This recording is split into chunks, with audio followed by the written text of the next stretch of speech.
Welcome back. Andres Melo of Camp Canine Training is joining us to discuss his experience training rescue dogs. Andres, welcome. Andres, thanks for being here. Tell me a little bit about yourself. Give me the background on your experience. The main reason is because I wanted to be able to pick up girls and talk to them. So I was like, I'll get a dog. I think this would be the best thing ever. And I got the prettiest puppy that you can get, which is a Siberian Husky. And I got her off of Craigslist. I didn't do any research on the breed. I didn't know anything about backyard breeding. I didn't know anything about training. I just decided to get a dog just to get a dog. A couple weeks fast forward, and the Husky is resource guarding. She's super aggressive. She's running away, and she almost got hit by a car on I-40. And I was like, okay, I got to do something about this. And I was doing a lot of clicker training, a lot of food motivated stuff. And it was working, but it wasn't what I wanted out of the dog. And I was like, I definitely don't want to have an aggressive dog. And I got into the Google wormhole. I got into YouTube. I got into a bunch of books, and I came across the negative motivation aspects of things, your leashes, your pinch collars, and your e-collars. And I was the type of person that I'd said, I'm never going to correct my dog. I think that's the worst thing ever. But I got to a point where like my dog literally almost died because they almost got hit by a car. So there had to be something else.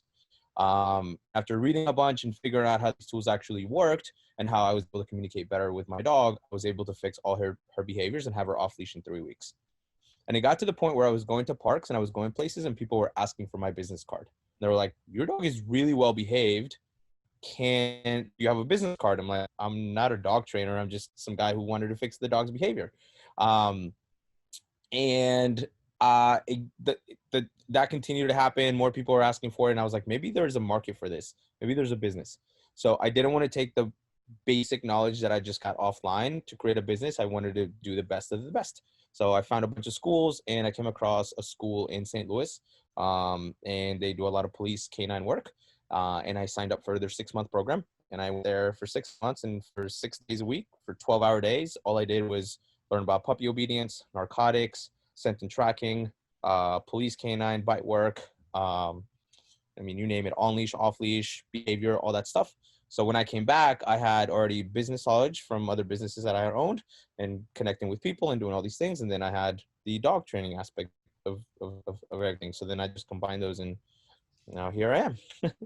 And another big thing is between when I was doing the positive only type thing and trying to fix my dog behavior, I reached out to a couple of trainers in the Raleigh area, a little bit in Durham, and every trainer I called said, you got a Husky, what'd you expect?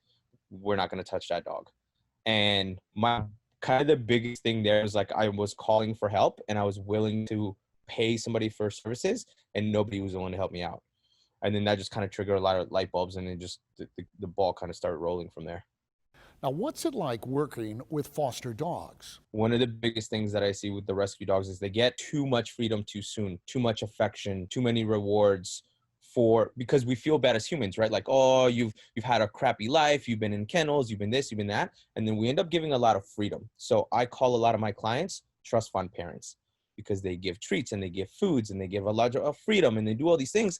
And the dog earns the love, but they never earn the respect, you know? And very quickly, when I start working with foster parents and foster dogs, I'm like, have the respect, earn the trust, and then the love can always come later. Now, are there differences between puppies and working with adult dogs? Most clients will get their dogs between like 8 and 10 weeks. And a common question is, when do I start training? And I tell them yesterday, right? Like, start doing a lot of training from the beginning. If you build a solid foundation from the get-go, that's what the puppy knows. So that's when things start falling apart in life. That's what the dog knows. That's what the dog is going to fall back on, right? That is the foundation of everything. With older dogs, it doesn't mean that you can't train him. Like, I've had a dog through my program that was 14 years of age, and he went through my program and he killed it. The thing with that is now the dog has 14 years of bad behaviors, bad habits, bad everything else. So you have to stay consistent long enough to get rid of those, and then consistent long enough to build new ones. What are some of the different kinds of programs you offer? Pretty straightforward. I have private lessons and I have board and trains. My private lessons are 5 lessons that are one-on-one, and they're about an hour each. And that will take you from wherever you're at to whatever the goals are. So I've had people that have dogs that are, running away, they're pulling, they're barking. even some bike cases. And then in 5 lessons, the dog is off leash walking in downtown. The number one thing I tell clients when they're looking to hire me is you're hiring a human trainer first, which is 80% of the program, and 20% of the program is dog training, right? Dog training is super easy. So as long as you can have good timing, you find what motivates your dog and you can stay consistent, anything is possible.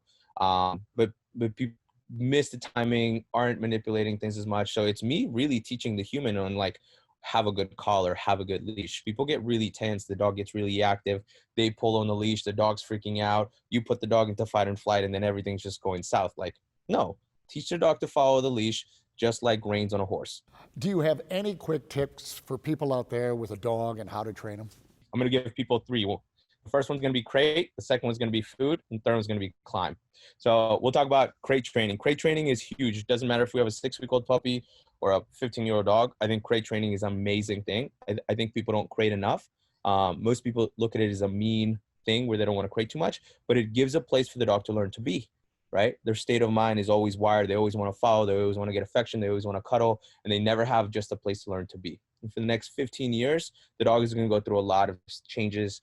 I mean, look what's happening now, right? Like people are home because of this pandemic, and I'm getting a lot of phone calls now because dogs are anxious, because mom, dad are always home, always home, always home, always home. Things are starting to go back to normal. And then the dog's like, wait, you guys are always home. What do you mean I have to be by myself? And then the dog's barking, eating things, jumping on the counter. They're barking. You're getting noise complaints. So crate training is definitely a must, right? A lot of crate training, right? With bathroom breaks in between, of course, right? The second one is food. I think people use a lot of treats when they can be using the dog's kibble. The daily kibble is their money. So positive side of training, there's food and there's toys and there's affection. So again, like we talked a little bit earlier, I call a lot of clients trust from parents because they give. So they give breakfast, they give treats, they give affection, they give food at the end. And like, it's like 1 o'clock, 2 o'clock in the afternoon and the dog made $1,000. And then you tell the dog to sit and the dog's like, do you have bacon treats? Oh, you don't have bacon treats? No, it's okay. I'm not going to do the behavior, right? So it's get rid of the food bowl, especially if you have a puppy. Like I tell my puppy clients, up until the age of like 6 months, your puppy should not know what a food bowl is. Every piece of kibble should come out of your hand. And then the climb. The climb is probably my favorite command. Not a lot of people have heard of it. People sometimes use it as a climb, or it could also be called a place command. And all it really is just an elevated dog bed where I teach the dog to get up. And the rules on the climb are no jumping, no barking, and no getting off. So when I teach a client how to utilize a leash properly, and when I teach people or a dog how to stay on a climb, 95% of the things I get called for are out the window. Most of the in-home behaviors that I get called for are jumping, rushing the door, barking at people, going out in the backyard, chasing the cat, nagging the kids, right?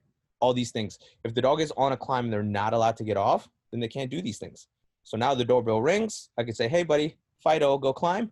Fido climbs. I give him affection. And then I can go, open the door, receive the pizza, sign for the FedEx package, greet the guest, sit down with the family, have dinner, watch the movie without the dog just being all up in my face, right? Without having to crate the dog as much.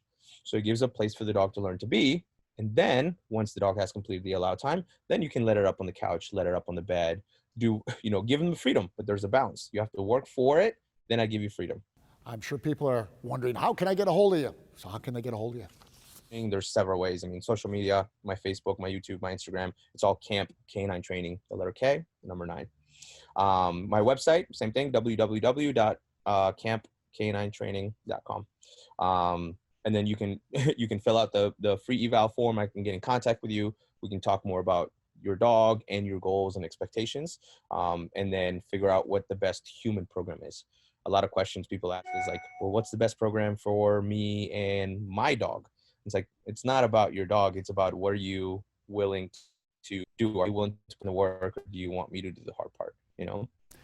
Thank you for watching today. We hope you've enjoyed the show. To view this and other episodes of Community Matters, visit our websites at RaleighCW.com and myrdctv.com. I'm Bill LeMay. Thank you for watching Community Matters. See you next week.